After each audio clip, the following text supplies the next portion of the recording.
Chapter 18. 4,000 Leagues Under the Pacific. By the next morning, November the 18th, I was fully recovered from my exhaustion of the day before, and I climbed onto the platform just as the Nautilus's chief officer was pronouncing his daily phrase. It then occurred to me that these words either referred to the state of the sea or that they meant, quote, "There is nothing in sight," end quote. And in truth, the ocean was deserted. Not a sail on the horizon. The tips of Crespo Island had disappeared during the night. The sea, absorbing every color of the prism except its blue rays, reflected the latter in every direction and sported a wonderful indigo tint. The undulating waves regularly took on the appearance of watered silk with wide stripes. I was marveling at this magnificent ocean view when Captain Nemo appeared. He didn't seem to notice my presence and began a series of astronomical observations. Then, his operations finished, he went and leaned his elbows on the beacon housing, his eyes straying over the surface of the ocean. Meanwhile, some 20 of the Nautilus's sailors, all energetic, well-built fellows, climbed onto the platform. They had come to pull up the nets left in our wake during the night. These seamen obviously belonged to different nationalities, although indications of European physical traits could be seen in them all. And if I'm not mistaken, I recognized some Irishmen, some Frenchmen, a few Slavs, and a native of either Greece or Crete. Even so, these men were frugal of speech and used among themselves only that bizarre dialect whose origin I couldn't even guess. So I had to give up any notions of questioning them. The nets were hauled on board. They were a breed of trawl resembling those used off the Normandy coast, huge pouches held half open by a floating pole and a chain laced through the lower meshes. Trailing in this way from these iron glove makers, the resulting receptacles scoured the ocean floor and collected every marine exhibit in their path. That day they gathered up some unusual specimens from these fish-filled waterways: anglerfish whose comical movements qualified them for the epithet clowns, black commerson anglers equipped with their antennas, undulating triggerfish encircled by little red bands, bloated puffers whose venom is extremely insidious, some olive-hued lampreys, snipefish covered with silver scales, cutlass fish whose electrocuting power equals that of the electric eel and the electric ray, scaly featherbacks with brown crosswise bands, greenish codfish, several varieties of goby, etc. Finally, some fish of larger proportions, a 1-meter jack with a prominent head, several fine bonito from the genus Scomber, decked out in the colors blue and silver, and 3 magnificent tuna whose high speeds couldn't save them from our trawl. I estimate that this cast of the net brought in more than 1,000 pounds of fish. It was a fine catch, but not surprising. In essence, these nets stayed in our wake for several hours, incarcerating an entire aquatic world in prisons made of thread. So we were never lacking in provisions of the highest quality, which the Nautilus's speed and the allure of its electric light could continually replenish. These various exhibits from the sea were immediately lowered down the hatch in the direction of the storage lockers, some to be eaten fresh, others to be preserved. After its fishing was finished and its air supply renewed, I thought the Nautilus would resume its underwater excursion, and I was getting ready to return to my stateroom when Captain Nemo turned to me and said without further preamble, "Look at this ocean, Professor. Doesn't it have the actual gift of life? Doesn't it experience both anger and affection? Last evening it went to sleep, just as we did. And there it is, waking up after a peaceful night."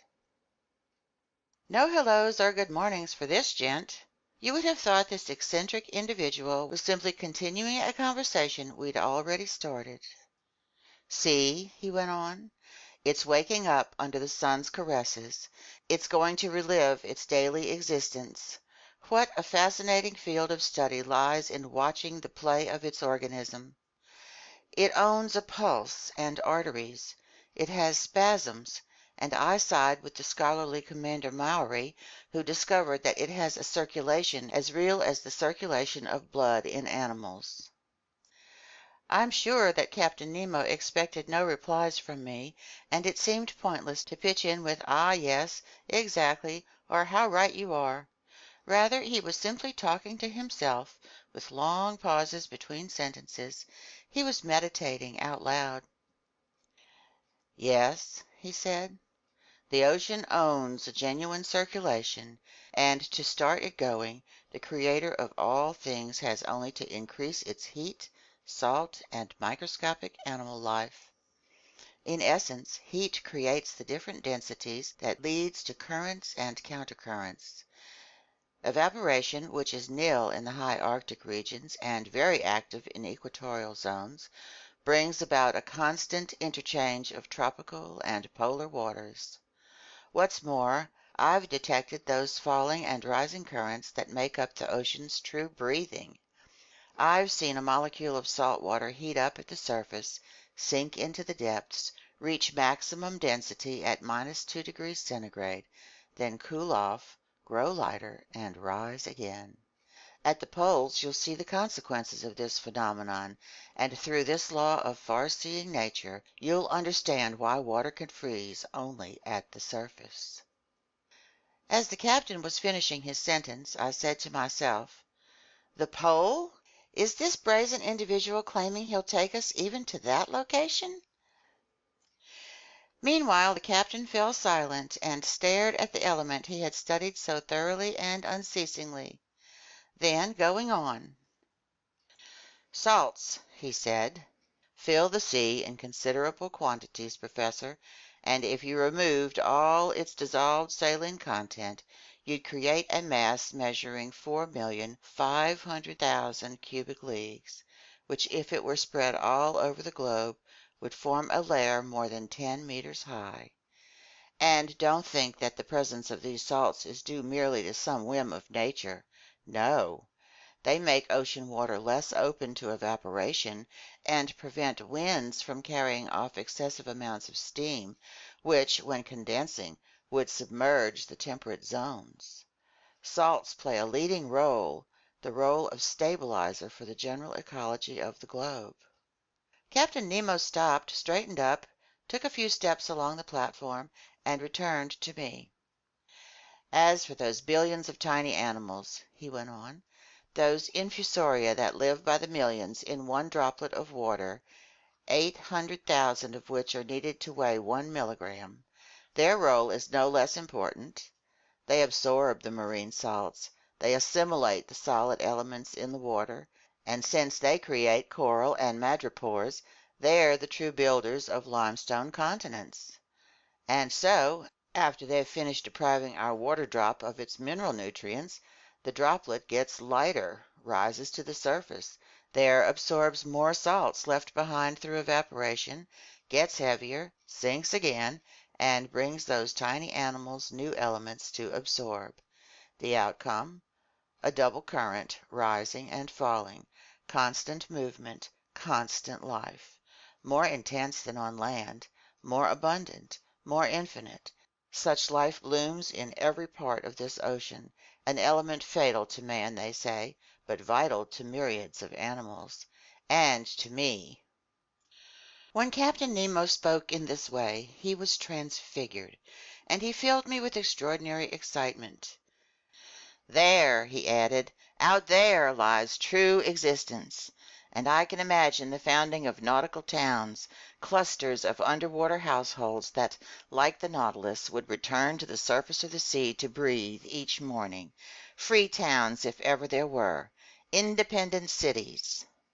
Then again, who knows whether some tyrant—" Captain Nemo finished his sentence with a vehement gesture.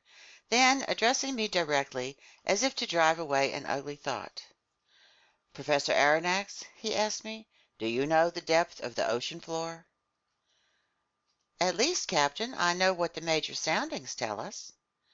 "Could you quote them to me, so I can double-check them as the need arises?" "Here," I replied, "are a few of them that stick in my memory. If I'm not mistaken, an average depth of 8,200 meters was found in the North Atlantic and 2,500 meters in the Mediterranean.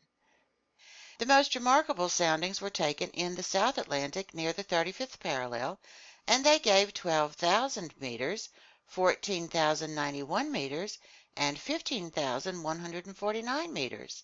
All in all, it's estimated that if the sea bottom were made level, its average depth would be about 7 kilometers. "Well, Professor," Captain Nemo replied, "we'll show you better than that, I hope. As for the average depth of this part of the Pacific, I'll inform you that it's a mere 4,000 meters." This said, Captain Nemo headed to the hatch and disappeared down the ladder. I followed him and went back to the main lounge. The propeller was instantly set in motion, and the log gave our speed as 20 miles per hour. Over the ensuing days and weeks, Captain Nemo was very frugal with his visits. I saw him only at rare intervals. His chief officer regularly fixed the positions I found reported on the chart, and in such a way that I could exactly plot the Nautilus's course. Conseil and Land spent the long hours with me. Conseil had told his friend about the wonders of our undersea stroll, and the Canadian was sorry he hadn't gone along. But I hoped an opportunity would arise for a visit to the forests of Oceania. Almost every day the panels in the lounge were open for some hours, and our eyes never tired of probing the mysteries of the underwater world. The Nautilus's general heading was southeast, and it stayed at a depth between 100 and 150 meters. However, from Lord knows what whim, one day it did a diagonal dive by means of its slanting fins, reaching strata located 2,000 meters underwater. The thermometer indicated a temperature of 4.25 degrees centigrade, which at this depth seemed to be a temperature common to all latitudes. On November 26th, at 3 o'clock in the morning, the Nautilus cleared the Tropic of Cancer at longitude 172 degrees. On the 27th, it passed in sight of the Hawaiian Islands, where the famous Captain Cook met his death on February 14, 1779. By then we had fared 4,860 leagues from our starting point. When I arrived on the platform that morning, I saw the island of Hawaii 2 miles to leeward, the largest of the 7 islands making up this group. I could clearly distinguish the tilled soil on its outskirts, the various mountain chains running parallel with its coastline, and its volcanoes, crowned by Mauna Kea, whose elevation is 5,000 meters above sea level. Among other specimens from these waterways, our nets brought up some peacock-tailed flabellarian coral, polyps flattened into stylish shapes and unique to this part of the ocean. The Nautilus kept on its southeasterly heading. On December 1st it cut the equator at longitude 142 degrees, and on the 4th of the same month, after a quick crossing marked by no incident, we raised the Marquesas Islands. 3 miles off, in latitude 8 degrees 57 minutes south and longitude 139 degrees 32 minutes west, I spotted Martin Point on Nuku Hiva, chief member of this island group that belongs to France. I could make out only its wooded mountains on the horizon, because Captain Nemo hated to hug shore. There our nets brought up some fine fish samples, dolphin fish with azure fins, gold tails, and flesh that's unrivaled in the entire world, wrasse from the genus Hologymnosus that were nearly denuded of scales but exquisite in flavor, knife jaws with bony beaks, yellowish albacore that were as tasty as bonita, all fish worth classifying in the ship's pantry. After leaving these delightful islands to the protection of the French flag, the Nautilus covered about 2,000 miles from December 4 to the 11th. Its navigating was marked by an encounter with an immense school of squid, unusual mollusks that are near neighbors of the cuttlefish. French fishermen give them the name cuckold fish, and they belong to the class Cephalopoda, family Dibranchiata, consisting of themselves together with cuttlefish and argonauts. The naturalists of antiquity made a special study of them, and these animals furnished many ribald figures of speech for soap-box orators in the Greek marketplace, as well as excellent dishes for the tables of rich citizens, if we're to believe Athenaeus, a Greek physician predating Galen. It was during the night of December 9–10 that the Nautilus encountered this army of distinctly nocturnal mollusks. They numbered in the millions. They were migrating from the temperate zones toward zones still warmer, following the itineraries of herring and sardines. We stared at them through the thick glass windows. They swam backward with tremendous speed, moving by means of their locomotive tubes, chasing fish and mollusks, eating the little ones, eaten by the big ones, and tossing in indescribable confusion the 10 feet that nature had rooted in their head like a hairpiece of pneumatic snakes. Despite its speed, the Nautilus navigated for several hours in the midst of this school of animals, and its nets brought up an incalculable number, among which I recognized all 9 species that Professor Orbigny had classified as native to the Pacific Ocean. During this crossing the sea continually lavished us with the most marvelous sights. Its variety was infinite. It changed its settings and decor for the mere pleasure of our eyes, and we were called upon not simply to contemplate the works of our Creator in the midst of the liquid element, but also to probe the ocean's most daunting mysteries. During the day of December 11, I was busy reading in the main lounge. Ned Land and Conseil were observing the luminous waters through the gaping panels. The Nautilus was motionless. Its ballast tanks full, it was sitting at a depth of 1,000 meters in a comparatively unpopulated region of the ocean, where only larger fish put in occasional appearances. Just then I was studying a delightful book by Jean Massé, The Servants of the Stomach, and savoring its ingenious teachings, when Conseil interrupted my reading. "Would master kindly come here for an instant?" he said to me in an odd voice. "What is it, Conseil?" "It's something that master should see." I stood up, went, leaned on my elbows before the window, and I saw it. In the broad electric daylight, an enormous black mass, quite motionless, hung suspended in the midst of the waters. I observed it carefully, trying to find out the nature of this gigantic cetacean. Then a sudden thought crossed my mind. "A ship!" I exclaimed. "Yes," the Canadian replied, "a disabled craft that's sinking straight down." Ned Land was not mistaken. We were in the presence of a ship whose severed shrouds still hung from their clasps. Its hull looked in good condition, and it must have gone under only a few hours before. The stumps of 3 masts, chopped off 2 feet above the deck, indicated a flooding ship that had been forced to sacrifice its masting. But it had heeled sideways, filling completely, and it was listing to port even yet. A sorry sight, this carcass lost under the waves, but sorrier still was the sight on its deck, where, lashed with ropes to prevent their being washed overboard, some human corpses still lay. I counted 4 of them, 4 men, one still standing at the helm. Then a woman, halfway out of the skylight on the afterdeck, holding a child in her arms. This woman was young.